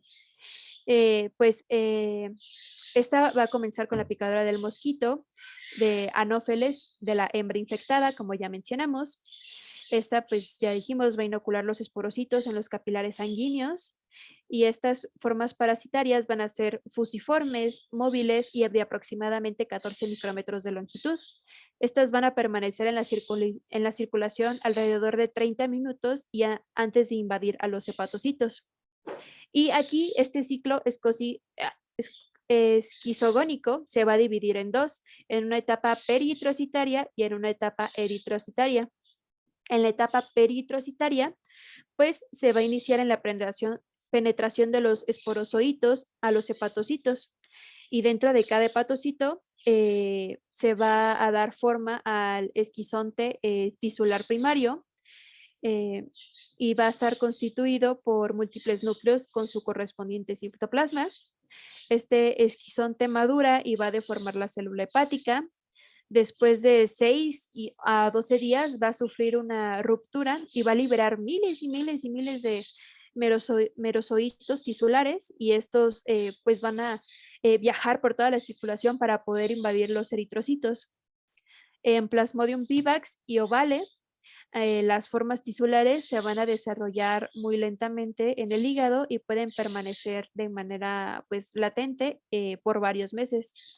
Y esto va a ser por lo cual se van a llamar hipnozoitos. Y cuando estos salen de manera tardía en la circulación, van a producir una recaída en la enfermedad. Y pues esto no lo vamos a encontrar en Plasmodium falciparum y en Plasmodium maliaria. En la etapa eritrocítica, los merozoitos van a ser procedentes de los esquizontes tisulares que van a invadir a los eritrocitos y es en donde usualmente van a tomar su forma anillada, que ya vimos. Pues estos se van a, como ya dijimos, ser denominados trofozoitos que al madurar adquieren una configuración irregular. Van a utilizar la hemoglobina para su nutrición, aprovechando la globina de la célula, de la cual pues va a quedar como producto residual del pigmento malárico o hemozoína, que va a aparecer en el protoplasma del parásito como acúmulos de color café oscuro, y al dividir su cromatina se construye se va a constituir el esquizonte, que va a madurar y va a tomar como una forma de florecita, que ahorita lo vamos a señalar en el esquema que ven ahí. Y pues esta va a ser llamada así por la distribución de los fragmentos de cromatina y citoplasma y pigmento malárico que va a tener. El Plasmodium falciparum va a realizar la formación de los esquizontes en los eritrocitos adheridos a las paredes de los capilares viscerales. Y el esquizonte maduro, al romper el eritrocito, va a liberar un número de merozoitos que va a variar conforme a la especie de Plasmodium. Realmente, se me olvidó. Bueno, en Plasmodium vivax, falciparum, y no me acuerdo, no, y creo que ovalae, ahorita les confirmo bien si era en ovale. Sí, era en ovale. Sí, en vivax, falciparum y ovale, la liberación de los merozoitos va a ocurrir cada 48 horas. Y en malariae va a ocurrir cada 72 horas. Y pues cada una de estas formas de parásito va a invadir un nuevo eritrocito y va a dar comienzo a otro ciclo eritrocítico. Algunos merozoitos pues tienen una determinación genética para constituir los elementos masculinos y femeninos para pues, poder dar paso a los gametocitos que van a circular como formas infectantes para los mosquitos y no van a producir una sintomatología como tal en el hombre. Estos gametocitos no llevan a la reacción de la infección humana y si no son ingeridos por los mosquitos desaparecen espontáneamente en la sangre. Pero en el Plasmodium falciparum los gametocitos van a aparecer en la sangre circulante de 1 a 3 semanas después de haber una parasitemia asexuada y van a permanecer de 4 a 6 semanas después de que esta pues se terminó. Y bueno, en la imagen que ustedes pueden ver, la primera parte, pues se puede ver al paciente con gametocitos circulantes que van a ser la fuente de infección para el mosquito. Ay, ¿me ayuda señalando, porfa? Es la primerita, la que dice número 1. Esa, ajá. El paciente pues va a tener ahí los gametocitos circulantes y va a nacer la fuente de infección del mosquito. La Anopheles hembra pues va a picar en el número 2, va a picar al paciente. Y ahí es donde va a empezar a comenzar el ciclo esporogónico en la parte A, que es el esquema central, exactamente esa. Los gametocitos se van a dividir en macho y hembra. Luego en la B podemos ver al macrogameto y la exflagelación del microgametocito. En la C ya está la fecundación como tal.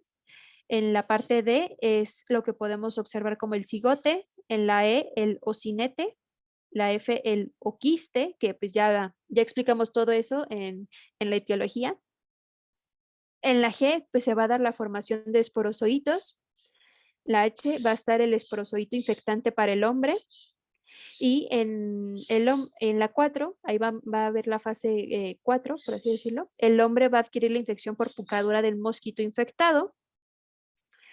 Y en la parte 5, que es la que está en el esquema central, nada más que es el de la izquierda, ese mero, pues se va a dar el ciclo esquizogónico, que pues va a ser la invasión del hepatocito, ese va a ser en la A, por Plasmodium vivax y Ovalae, que van a existir hipnozoitos responsables en las recaídas. Va a haber una formación de esquizonte tisular en la B. En la C va a haber una ruptura del esquizonte con liberación de merozoitos tisulares. En la D van a estar los trofozoitos jóvenes en el eritrocito y el trozoito adulto. En la F va a estar el esquizonte circulante. En la G va a estar la ruptura del esquizonte con salida del merozoito circulante. En la H va a estar la formación de gametocitos. Y por último, en la parte 6, que ya sería como lo final, ya estaría la infección o más bien, la afección en la sangre y en las vísceras. ¿Alguna duda? Aquí en la etapa eritrocitaria o peritrocitaria.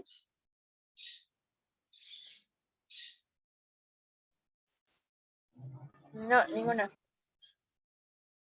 Ah, bueno. Porque en nuestro examen van a tener que explicar cada de esos pasos, ¿eh? Bueno, continuemos. En la fisiopatología de esta patología, pues realmente va a depender de varios factores, que pueden ser factores del parásito, factores del huésped y factores sociales y geográficos, ya que estos pues van a depender en que el paciente dé una respuesta clínica, que pues usualmente va a iniciar con una infección asintomática, puede llegar a escalar a fiebre, después nos puede presentar un paludismo severo y pues en el peor de los casos nos puede presentar la muerte. Y pues en la patogénesis, en la infección por Plasmodium, pues como ya dije, va a depender de factores de respuesta del hospedero, especie y genética del parásito, el grado de infección, la coinfección con otros microorganismos, el estado nutricional del paciente, la edad y el sexo. La fisiopatología está basada principalmente en los cambios eritrocitarios y en las lesiones de órganos involucrados. La enfermedad va a ser directamente proporcional a la concentración parasitaria y principalmente en Plasmodium falciparum, que como si no recuerdan es el tipo de Plasmodium que va a ser más mortal. Van a existir procesos fisiopatológicos muy complejos que pueden llevar a efectos muy graves. La siguiente, por favor. Bueno, los cambios eritrocitarios pueden llegar a ver la pérdida de elasticidad del eritrocito, citoadherencia, aumento de la fragilidad, transporte de oxígeno disminuido o liberación de toxinas y antígenos. Y pues todas las especies de Plasmodium que afectan al hombre van a dañar a los eritrocitos. El Plasmodium falciparum parasita a los eritrocitos de todas las edades y da lugar a la parasitemia más elevada, aunque en algunos casos llegan a existir algunas complicaciones severas con parasitemias no muy altas. En Plasmodium vivax va a afectar, predominantemente a los reticulocitos y a los eritrocitos jóvenes. La Maleari va a atacar casi exclusivamente a los eritrocitos maduros. Y en las dos últimas especies, que sería el Ovalae y el Knowlesi, pues realmente van a limitar la intensidad de la infección. La penetración de los merozoitos en los eritrocitos se va a hacer mediante los receptores de la membrana de la célula roja, que se van a adherir en la cubierta de la superficie que va a estar presente en el cono apical del merozoito y se va a aferrar a la presencia de de proteínas relacionadas con el grupo sanguíneo. Y pues ay, perdón. En la entrada del Plasmodium falciparum, el eritrocito se va a asociar a la unión del parásito a la glicoforina de estas células.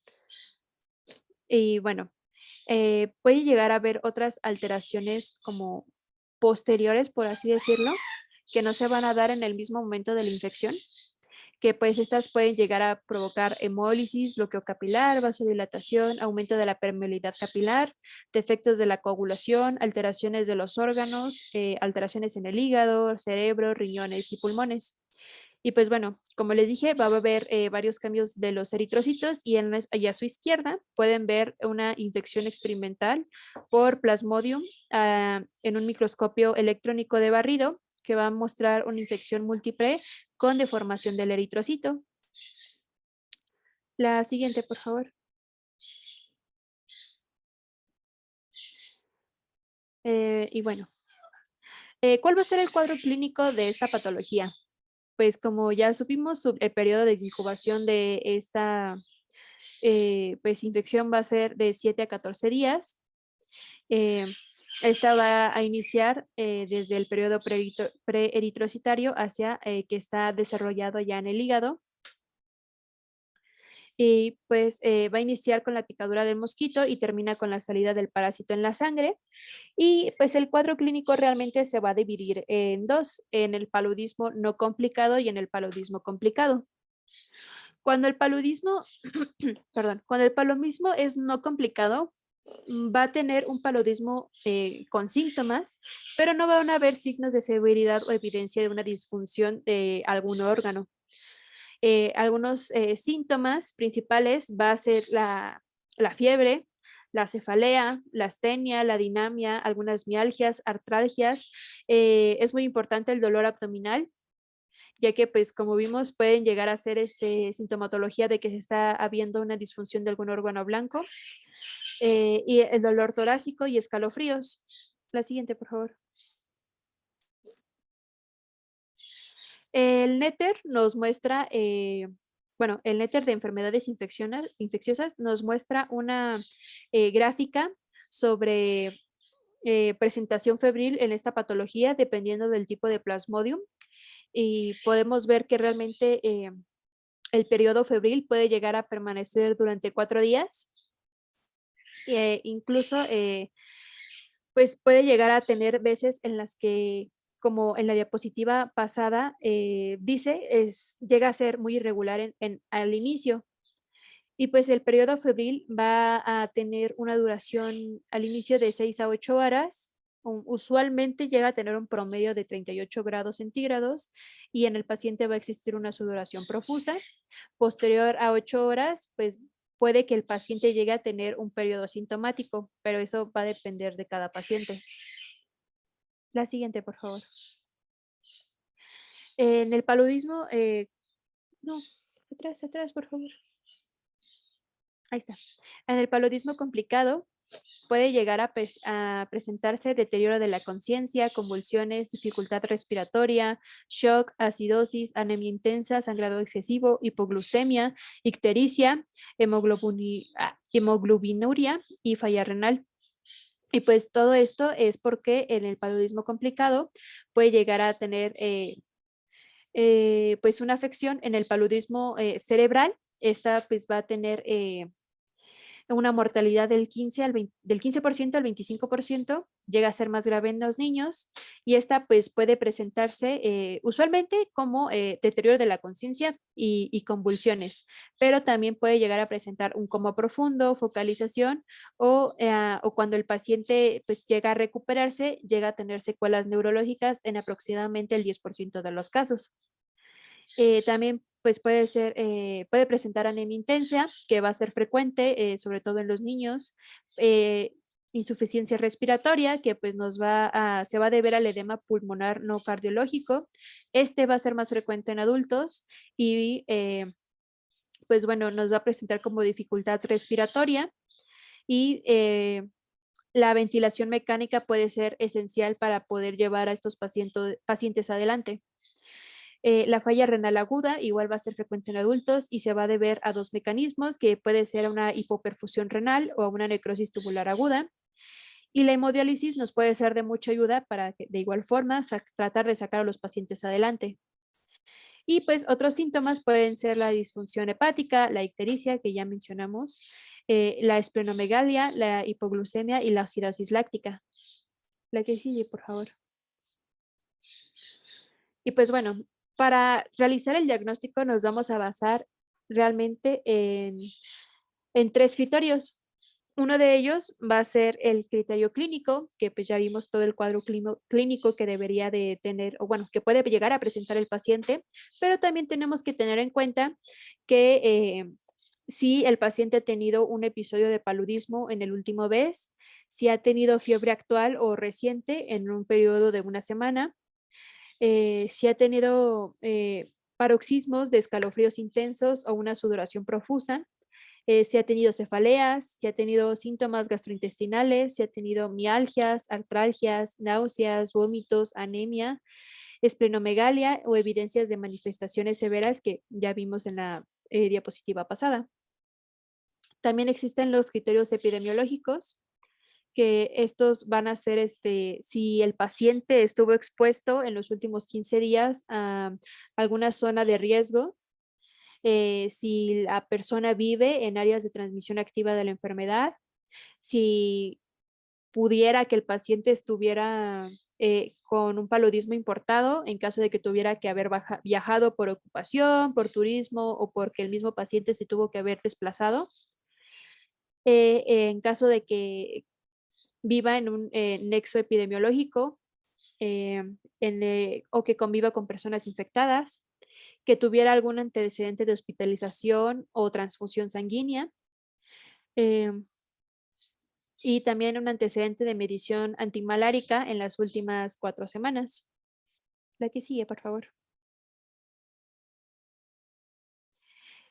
Otro de los criterios va a ser el criterio serológico. Serológico, sí. Y pues este va a ser un diagnóstico por microscopía que se va a dar por extendido de sangre periférica o mediante técnicas inmunocromatográficas. Y pues en el extendido sanguíneo van a existir 2 tipos, que como pueden ver va a ser el extendido sanguíneo de gota fina o de gota gruesa. En la parte de arriba pueden ver ahí 2 tipos de extendidos sanguíneos, que en uno de ellas va a ser el de gota gruesa y el otro el de gota fina. Ahí podemos ver a los leucocitos, a los gametos. ¿Me ayudas a señalar, por favor? Arriba, arriba. Ahí. Ahí están los leucocitos. El azulito de abajo va a ser los gametocitos. Y los chiquititos que van a estar por ahí, los que están, sí, esos de ahí, van a ser los trofozoitos. Pero realmente el diagnóstico definitivo se va a establecer con la demostración del parásito como tal. Gracias. La que sigue, por favor. Y bueno, en los criterios serológicos también va a estar el de las pruebas rápidas de diagnóstico o las PRD, que pues van a ser una alternativa a la serología de gota gruesa en localidades en donde no va a ser viable la microscopía.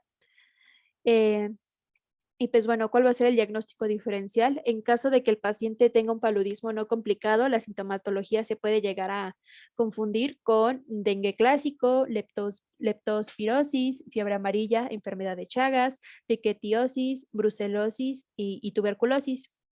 Mientras que el paludismo complicado, cuando el paciente presenta un cuadro clínico de paludismo complicado, pues puede llegarse a confundir con hepatitis virales, síndrome de Weil, fiebre amarilla, dengue con signos de alarma, antivirosis y shock séptico. La siguiente, por favor.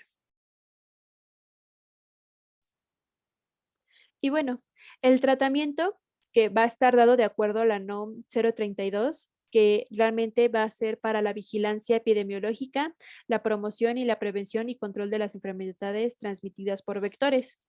Y lo que esta NOM nos dice es que vamos a tener que, nosotros como médicos tenemos que suprimir los síntomas de los paroxismos palúdicos. Vamos a hacer la eliminación de las formas sanguíneas y hepáticas en casos agudos. Vamos a tratar de prevenir la recaída del paciente y vamos a proteger como una manera de prevención, vamos a tratar de proteger a los viajeros que se dirijan a los países endémicos. Uno de los primeros medicamentos que se da es la primaquina, y esta va a tener una acción potente frente a las formas intrahepáticas de los Plasmodium vivax y el Plasmodium ovale. Este se puede usar como un profiláctico. También vamos a utilizar la cloroquina, que pues este va a ser el fármaco de elección por infección a Plasmodium vivax junto con la primaquina. Y pues esta va a presentar actividad esquizoticida rápida frente a las formas eritrocitarias. También vamos a tener la atabacuona. Esta va a tener un efecto sinérgico con proguanil frente a los Plasmodium falciparum, y este nos va a ayudar a inhibir el transporte electrónico mitocondrial del protozoo. Y por último, la quinina, que como vimos desde 1880 con el doctor Charles Laveran, se ha estado usando. Esta va a presentar una actividad esquizonticida hemática. Déjenme aceptar a alguien. Listo. Van a formar complejos que van a resultar tóxicos para el parásito. Se van a usar en áreas palúdicas con resistencia al Plasmodium falciparum, y se le debe asociar un segundo fármaco que puede llegar a ser la clindamicina o la doxiciclina. Y pues en caso de que sea una malaria grave producida por Plasmodium falciparum, se va a emplear una combinación de quinina más doxiciclina y artemeter. La siguiente, por favor. Y bueno, las complicaciones que podemos llegar a tener, ya las vimos un poquito, pero vamos a hacer un recuento de todo lo que hemos visto ahorita para poder entender las complicaciones. Si me puedes ayudar a seguirle. Muchas gracias. Pues bueno, vamos a tener ahí que el parásito, como vimos, va a afectar al eritrocito.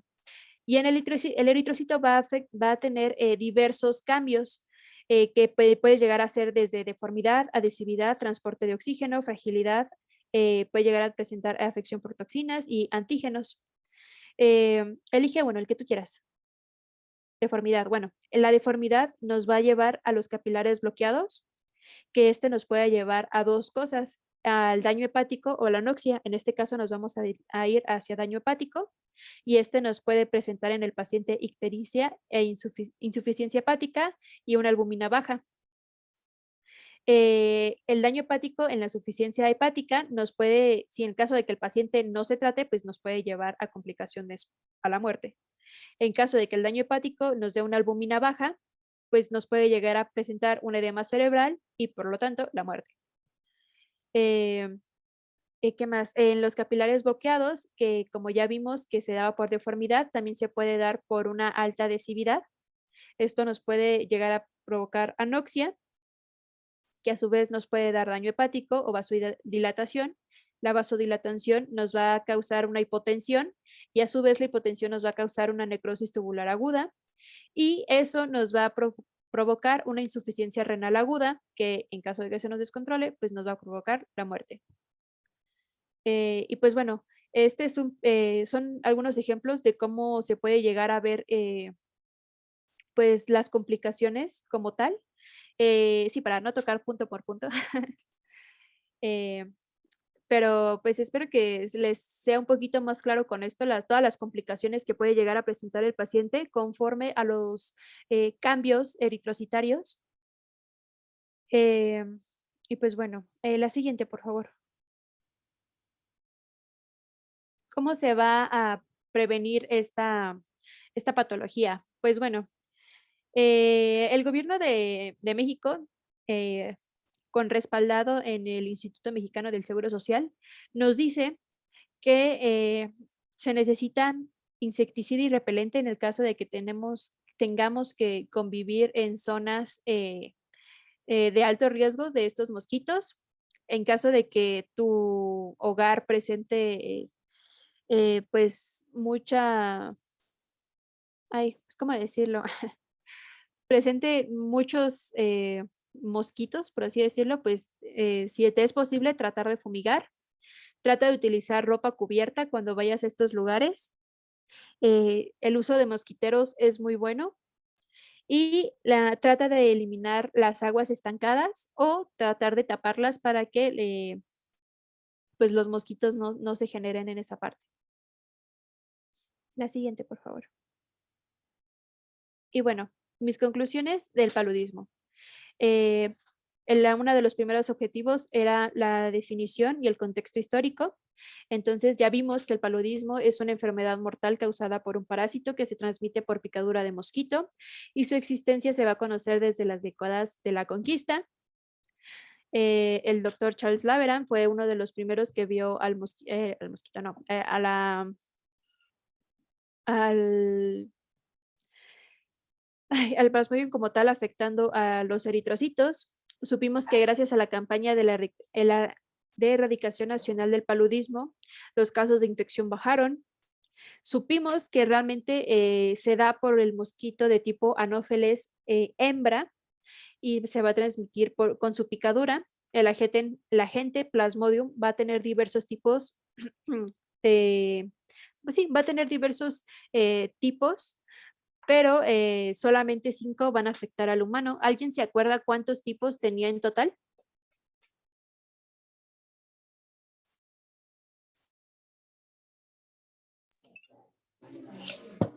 ¿Nadie? ¿Nadie se acuerda? Creo que no. ¿En serio, amigos? Se los acabo de poner por el chat, por favor. Ayúdenme a ayudarlos. Pero bueno, la siguiente. Por lo general, Vimos que el diagnóstico se va a basar en diferentes criterios, pero el diagnóstico definitivo se va a dar por la demostración del parásito. Las complicaciones van a depender del tipo de Plasmodium que infecta al paciente y provienen de los cambios eritrocitarios. Y pues bueno, se deben de cuidar diversos ámbitos de la vida cotidiana de los pacientes y de la comunidad para poder dar una prevención a esta patología. La siguiente, por favor.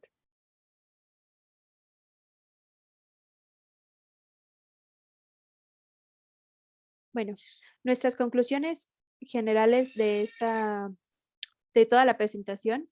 Esperamos que ustedes pudieran entender todos los conceptos de toxoplasmosis, dengue y paludismo, que nosotros pudiéramos darles a conocer las generalidades básicas para entender las patologías, incluso dimos algún contexto histórico en paludismo, conocimos la epidemiología de cada una de estas patologías junto con su agente causal para poder dar una prevención a estas patologías, analizamos el proceso fisiopatológico de las enfermedades y el ciclo biológico de los agentes causales, identificamos los principales métodos de diagnóstico para estas enfermedades y establecimos un método de manejo adecuado para el paciente dependiendo de la patología que vaya a presentar. Y pues bueno, los siguientes partes de diapositiva realmente van a ser nuestro caso clínico.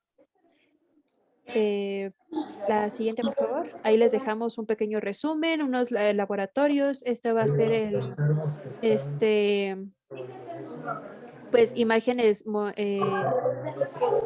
morfológicas que esperamos les sirva y para resolver el caso clínico ya les subimos la presentación al Drive.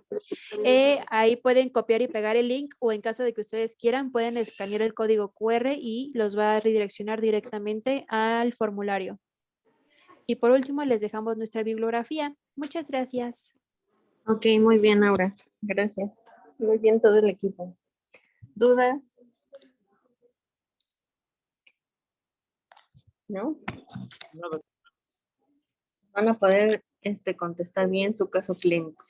Les voy a pedir que las calificaciones me las manden en Excel al correo, por favor. Sí, doctora. ¿Sí? Ok, gracias, Aura. Vale, pues. ¿aquí están? No, para hacer. Ah.